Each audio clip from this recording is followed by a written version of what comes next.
શ્રી વલ્લભાદેશ કી જય. ગિરિરાજ ધરણ કી જય. શ્યામ સુંદર શ્યમની મહારાણી કી જય. શ્રી ગુસાઈજી પરમ દયાળ કી. શ્રી ગોકુલ નાથ કી જય. દાવ દયાળ કી. શ્રી નવનીત પ્રિયા લાલ કી. अपने माथे બિરાતા સેવ્ય સ્વરૂપ કી. બધાય વૈષ્ણવને જાજા કરીને જય શ્રી કૃષ્ણ. હોળીના ફાગના ધમારના ડોલના દિવસોની પૂર્ણાહુતિ ના કહેવાય, વિરામ. છતાંય હોળી લીલા વ્રજમાં આજે છે. તમે ગુલાલ કુંડ જાઓ, કોકિલાવન જાઓ, ત્યાં બધે આજે પણ એ લીલા. સાંકડી ખોડ જાઓ તો દાન લીલા, ચંદ્ર સરોવર જાઓ તો રાસ લીલા, ગોકુળમાં જાઓ તો માખણ ચોરી લીલા, યમના કિનારે જાઓ તો ગોચારણ લીલા. વ્રજમાં બધી લીલા નિત્ય છે. નિત્ય નવતમ શ્રુતિ ન પામે પાર. શ્રુતિઓ એમ કહી દેતી હોય નેતિ નેતિ, આનાથી વધુ ખબર નથી. જો વેદની ઋચાઓ, વેદની શ્રુતિઓ એમ કહેતી હોય કે આનાથી વધુ નહીં, તો હું ને તમે તો શું કહી શકીએ. પરંતુ પ્રભુમાં પ્રેમ વધે કેમ, વધુમાં વધુ એના ગુણાનુવાદ કરીએ તો એનો પ્રત્યક્ષ દાખલો ભાગવતમાં છે. રૂક્ષ્મણીજીના સગાઈ શિશુપાલારે થઈ. લગ્નની તારીખ નક્કી થઈ ગઈ, જાન આવવાની તૈયારી. એના ભાઈ રૂકમીએ બધી તૈયારી, મારી બેનને મારે ઓલા હારે તો નથી જ પરણાવે. ગુણાનુવાદ સત્સંગ કેવી અસર કરે છે એનો આ સાચો બનેલો પ્રત્યક્ષ દાખલો.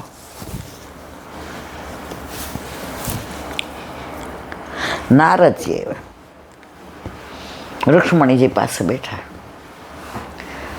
તમે તો ભીષ્મક રાજાના પુત્રી કુંવરી, તમે તો સાક્ષાત લક્ષ્મી છે. તમારું શિશુપાલારે નક્કી કર્યું છે આ લોકોએ. જે રગ દુખતી હતી એ દબાવી. રૂક્ષ્મણીજીની ઈચ્છા જરાય શિશુપાલારે કરવાની નહોતી. ક્યાં દ્વારકાધીશ, ક્યાં એમની લીલાઓ, ક્યાં એમનું સમર્પણ, અને એમના કઈ લીલાના વખાણ કરું. શબ્દો દ્વારા એમની લીલાના રૂપના સ્વરૂપના નામના ધામના વખાણ ન થઈ શકે એવા દ્વારકાધીશ. હવે એની યાર તમે કેવા લાગો, પણ હવે તમારું નક્કી થઈ ગયું છે. પછી એણે બેસીને પ્રભુના ગુણાનુવાદ કર્યા. રૂક્ષ્મણીજીએ કહ્યું, નારદજી મારું એક કામ ના કરો, તમે પ્રભુના કાગળ દઈ આવો, હું રાહ જોઈશ. આવશે તો મારું અહોભાગ સૌભાગ્ય, નહીં આવે તો છેલ્લે કાગળમાં લખ્યું છે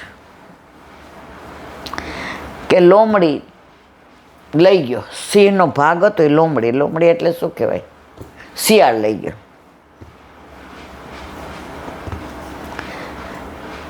તો આ અસર શેને થઈ? સત્સંગને, ગુણાનુવાદને. આપણે જ્યાં રહેતા હતા ને ત્યાં એક સાઉથ ઇન્ડિયન ફેમિલી રહેતું હતું. એની દીકરી હતી રૂપરૂપનો અંબાર.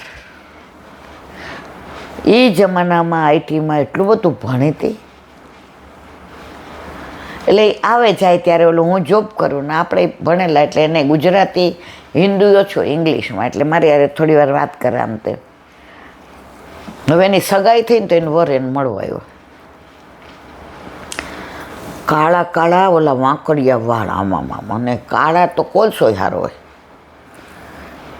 એટલે મને એણે ઈશારો કર્યો. મને કે મને એમ થયું અંદર વહી જાઉં કે શું કરું. આમ જોઈને પછી મને કે ઇલાંટી એમ કે ઇંગ્લિશમાં કીધું જુઓ.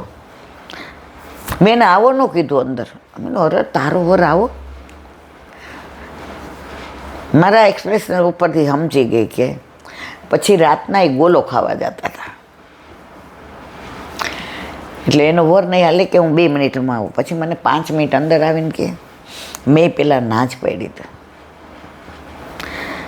પણ ચેન્નઈ કીધું બેંગ્લોર એમાં ગોલ્ડ મેડાલિસ્ટ અને એટલો બધો ઇન્ટેલેક્ચ્યુઅલ છોકરો છે ઇલાંટે. રૂપ તો આજે છે ને કાલે વયું જશે, આ કાંઈ કાયમ નહીં. પણ મને એની હારે જે 1.25 કલાક ઇન્ટરવ્યૂમાં બેઠા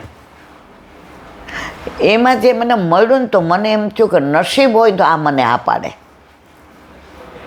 મારા મમ્મી પપ્પાએ બહાર આમ રિગ્રેટ જ કરી દીધું કે ભાઈ આવું થોડું. બહાર નીકળીને મેં કીધું મારી આ જ.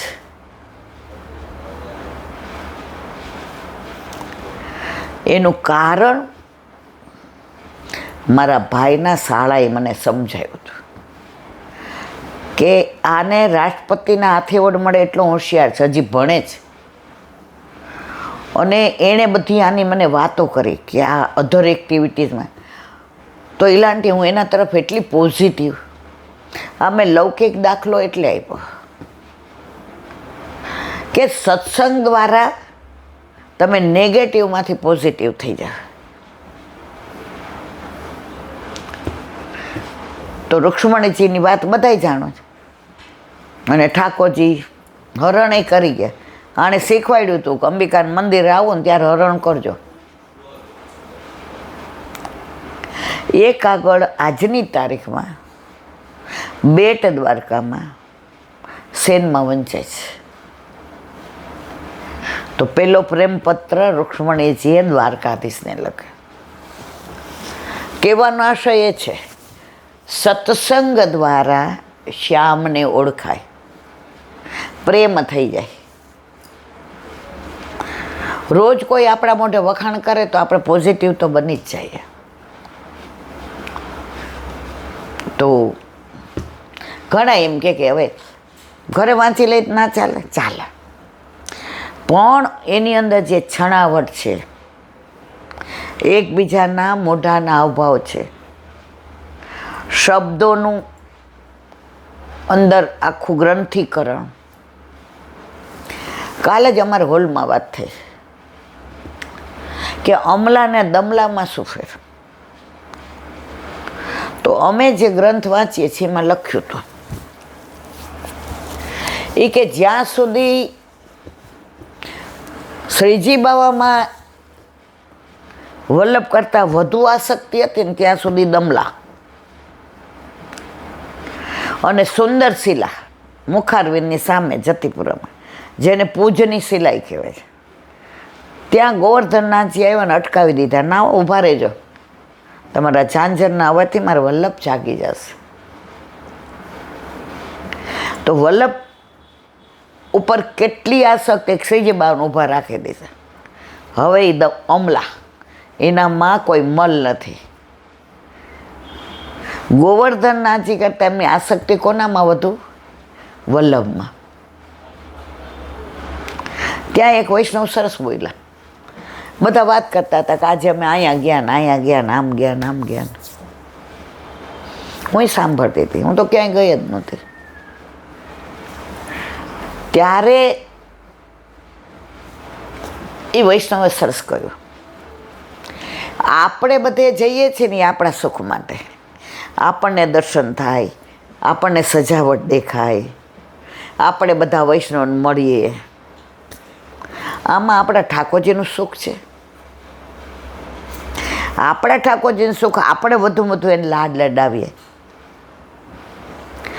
હવે કે ડોલ બાંધવાનું આજે આપણું તો સામર્થ્ય નથી, પણ બહારથી થોડી આસોપાલોની ડાળો નાન તેને લઈ આપણે આપણી રીતે ડોલ બાંધ્યો. તો મારા પ્રભુને હું સુખ છે એમાં, હું મારા પ્રભુ પાસે રહીને એને લાડ લડાવું એમાં. હું આ બધે બહાર ફરું એમાં મારા પ્રભુનું સુખ નહીં. મને એની વાત સાંભળીને બહુ આનંદ આવ્યો કે વાત તો સાચી છે.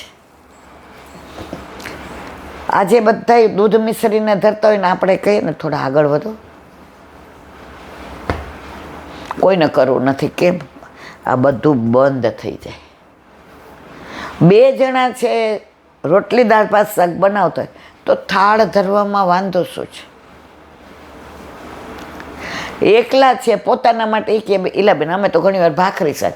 મેં ઠાકોરજી ક્યાં કહે છે રોજ રોટલી દાળ ભાત શાક? આ તૃપ્તિનો હાથ ચોખ્ખો ન હોય તો આપણે કંઈ જેટલું આપણાથી થાય એટલું. પણ બધાને કલાકમાં પરવારીને મોબાઈલ ને બહાર જવાનું ના. આજે જ મેં સાંભળ્યું કે ઠાકોરજી પાસે બેસીને આપણે જ બોલ બોલ કરીએ, ઠાકોરજીને બોલવા જ નથી દેતા. આ જરા દીકરીને જોજો ને મારવાલા, આ લોન 2 વાર રિજેક્ટ થઈ છે. હવે આ વખતે જ બધું બરાબર, તમે જોઈ લેજો ને. આ દીકરાને પ્રમોશન અટકું છે, પછી કંઈ ઠાકોરજી બોલતા નથી. પણ બેન તું એમનો વારો આવવા દે તો બોલે ને. તું જ બોલ બોલ કરે. ઠાકોરજી કે તું બંધ થા તો હું બોલું. અને મોસ્ટલી ઇન્ક્લુડિંગ માય સેલ્ફ, મારા સહિત, આપણે પ્રભુ પાસે હોય છે ને ત્યારે વાતો તો મનમાં લૌકિક જ. એમાં વવારે લૌકિક કરતા હોય ને વરારે લૌકિક કરતા હોય. દીકરો જય શ્રી કૃષ્ણ કરવા હોય, મમ્મી એ ઓમાંથી લઈ લે જ લાડુડી તને ભાવે, જો સુખડી કરી લઈ લે. હવે હાથમાં ઠાકોરજીના શ્રૃંગાર કરીએ છે. એની વહુ છે નહીં આપે. તારી આસક્તિ ઠાકોરજી કરતાં તારા દીકરામાં વધુ છે. પ્રભુ કે હજી વાર છે અહીંયા. પણ એ જ વસ્તુ દીકરાને રોટલી ગરમ દેતા હોઈએ, બહુ ટાઈમમાં હોય ત્યારે એવું વિચાર આવે છે કે નેગ ભલે 6 રોટલીનો, 1 રોટલી ગરમ દેતી જઈશ. જો લૌકિક પ્રેમ કરતા હોય ને અલૌકિક યાદ આવે ને, આપણને પ્રભુ બહુ ગમે છે. આપણને પ્રભુની વાતોય બહુ ગમે છે. આપણને પ્રભુને પ્રેમ કરવો એ બહુ ગમે. પણ પ્રભુ આપણને ગમાડે છે કે નહીં, ક્યારે ખબર પડે?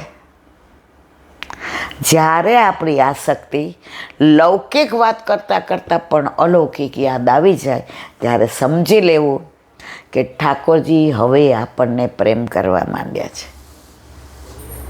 જો સેવા કરતાં કરતાં લૌકિક યાદ આવે, ઇટ મીન્સ આપણું ચિત્ત હજી સંસારમાં જ છે.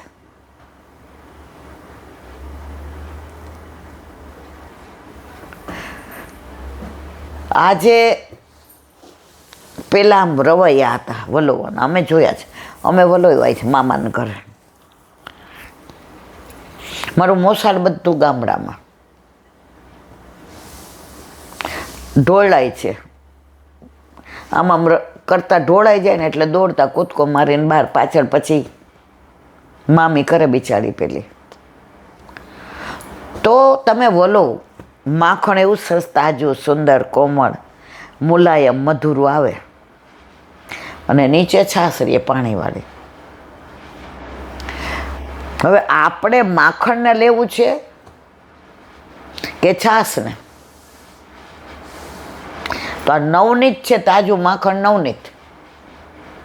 એટલે નવનીત પ્રભુ નામ પડ્યું. જેને તાજું માખણ પ્રિય છે, કોણ?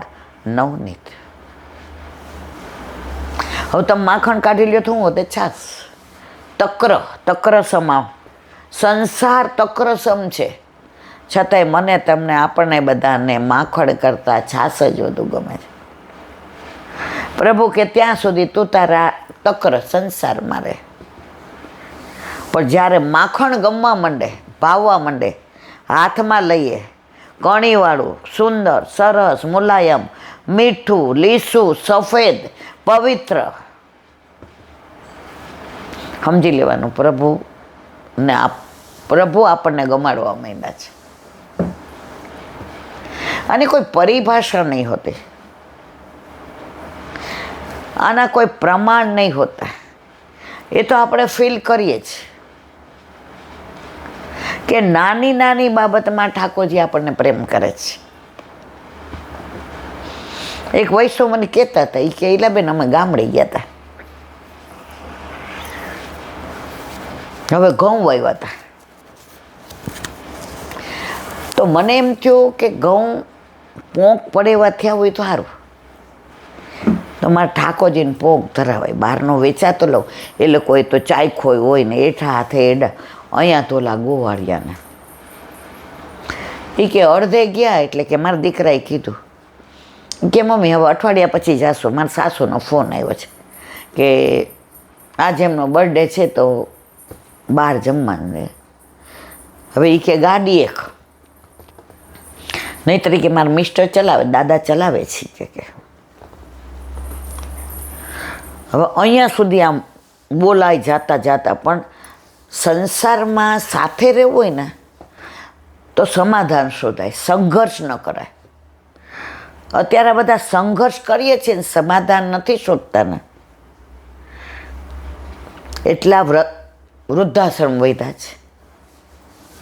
પૂછે તો જવાબ આપો, સલાહ માગે જ દો. અત્યારે દુનિયામાં સૌથી બધાને આપવું ગમતી હોય સલાહ. એ કે એને એટલો શેરનો શોખ, શેર બજારમાં રોકવાનો. 500 વાર ખોયા શીલાબેન. મેં ખાલી એકવાર એટલું કીધું, જમતા હતા, કે ભાઈ ઓછામાં ઓછા તે 50-60 લાખ ખોયા, રેવા દે ને, હવે ડબલ કરી શીખે. આ જો આપણું માન. એને દાદા કે આટલું તને કહું, પૂછે તો સલાહ દેવી, આલે વગર માગે દીધી શું થયું? તો સમાધાન શોધવાનું, સંઘર્ષ નહીં. હવે કે ગાડી પાછી વાળવા જતો હતો, ત્યાં પાછો એને સસરાનો ફોન આવ્યો, તમે ક્યાં છો? એ કે બસ અમારા ફાર્મ હાઉસ લગભગ 10 કિલોમીટર દૂર. એ કે આના ભાઈને બધા આવ્યા છે ગિફ્ટ લઈને, અને એ લોકો આને બહુ ઢોકળા ભાવે ને, તો ઢોકળા ને છોલાપુરીને જાંબુ. તો તમને વાંધો ન હોય તો કાલે જઈએ. મારા દીકરા એ કે ઈલાબેન પાછી વાળી. મેં તો કાં ભાઈ? એ કે મમ્મી અમારે સાચું ન કીધું મને. એની વહુ એને ઈશારો કર્યો,